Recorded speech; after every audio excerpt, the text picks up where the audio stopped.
he comes back and says, hey, why don't you talk about complexity? It's kind of like, ooh, I haven't played with that for a while. If you don't know me, like I am at Fracona, this is a book I wrote a while ago. I have another book coming out shortly. And for those of you in guitar, I was in Nashville supporting a friend who was making his debut with the Grand Old Opry, and someone handed me a guitar that costs more than my house. I didn't get to keep it though, so if you like Slash and the Conifers, that is a $20,000 guitar. Passwords, general advice. Treat your passwords like underwear. Never share them with anyone, change them regularly, and keep them off your desk.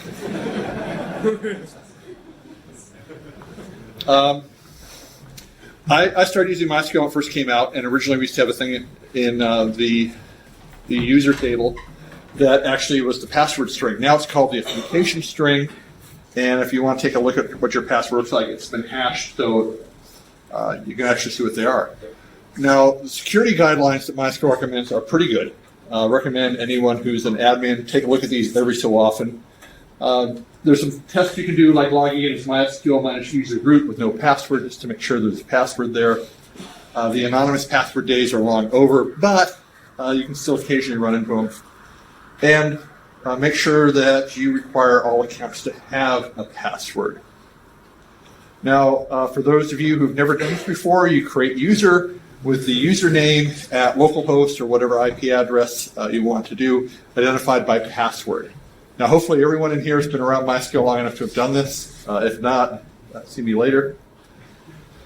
Now, there is a validation component that's rather interesting. How many of you companies have rules for passwords, links, complexity? Okay, this is a very advanced crowd, and only about half of you. Now, what's really frightening is I start talking to customers, and their companies have those rules, but they either don't know them, or they don't follow them, or can't follow them because of their software. So, to help you work with those rules that your corporation has, hopefully this information will help you. Now, complexity is kind of a make versus buy decision if you're into economics. Now, if you haven't worked in a place with good password security, there's always someone changing something at the wrong time, and you never can track it down. Now, luckily in MySQL, if you want to turn on the password validation component, it's real simple. You look out where the plugin directory is, and you install the component and the file. It's called, very nicely, component validate password. Now, if you go out there and show variables like validate password, you're going to get this lovely list here. I'll explain some of these in a little bit. You can actually change these on the fly well, forget that. Let's go on the next one. Policies. Now, password policy, there are 3 levels. By default, it comes in as medium. And low is the policy test password length only. So if you set a minimum of 8 characters and you try something that's 7, it's going to come back and complain. Now you can change that with the validate password length. Medium, this is where it starts getting interesting. You have to have 1 numeric character, 1 lowercase character, 1 uppercase character, and 1 special non-alphanumeric character. And to change those, there are the variables there. Now, this is the minimum recommendation that I have for customers. Run this. It helps keep you out of trouble. Strong. The strong adds the condition that password substrings of length 4 or longer must not match words in the dictionary file. We'll get to that in a little bit. To modify the dictionary file, you actually name that in your settings. By the way, how many of you know that you can actually have 2 passwords on an account? Okay, most of you. This, when it came out, kind of freaked me out. In this example, we're altering the user and using retain current password and do identify with the new password. And if you head out to the user attribute files, it has all the information with the hashed password.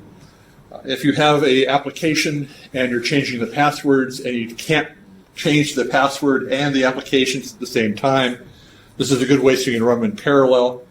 Very tricky here because you have two passwords, which can be a security violation in a lot of places. Use this at your own risk. And once you get done with the 2 passwords, alter user, discard old password. Proper passwords. This was a problem at a place I worked at. Every project had the username and the password as the project name. So if you're working on project, let's say Aurora, the password was Aurora. If the project was Jupiter, the password was Jupiter. And a lot of bad things happen. Also, you might have bosses that do not want certain words to be passwords. Certain foul words, support team names. You don't want password to be a password. PASWB, the boss is a jerk. Secret with 3s, replacing the E's. Password's not long enough, so if you type in your password and it comes back and says, hey, your password's not long enough. This could probably be a subject on its own. Go through, make sure your project names aren't out there, your company address isn't there, your general 800 number isn't out there. Look for common things that people might put out there and put them in that bad password file. So in your config file, you put the file name. In my case, I call it /MySQL.badPasswords with all the content from up here. Restart, and away you go. Now make sure you test this stuff. In the top one, you can see I'm trying to identify even the password, which it comes back with the error, does not satisfy policy requirements. Now the next one, bad pass, it's not long enough, doesn't have the uppercase, lowercase, and all that. And in the bottom one, you can see that I'm trying to use that, a variation on that secret, and it comes back. So unfortunately, the error message is kind of nebulous in this case, which is probably a good security reason to do it that way. But you can set it up so that people can't use bad passwords. So other options that might be useful. Validate check username. As I mentioned earlier, I worked at a place where the project name and the password were always the same, and that can backfire on you. Here we're trying to create a user foobar identified by foobar, and it comes back and says you can't do that. Now this is one that came out about 1.5 years ago. Change characters percentage, and by default it's 0. And according to the manual, it indicates the minimum number of characters as a percentage of all characters in a password that a user must change before a validate password accepts a new password for the user's own account. So I'm guessing if you're using ABC123 and you come back and change it to ABC124 and it's set at 50%, it's not 50%. I could never get this to work. Has anyone got this to work? That assumes that you can read the password and you have to store it in the original format to figure out if it's actually changed. And if it's encrypted, isn't that complicated? Yeah, I was just wondering how the hash would know that. You can't do it from the hash. You have to do it from ClearText. Ooh, that's even worse. Okay.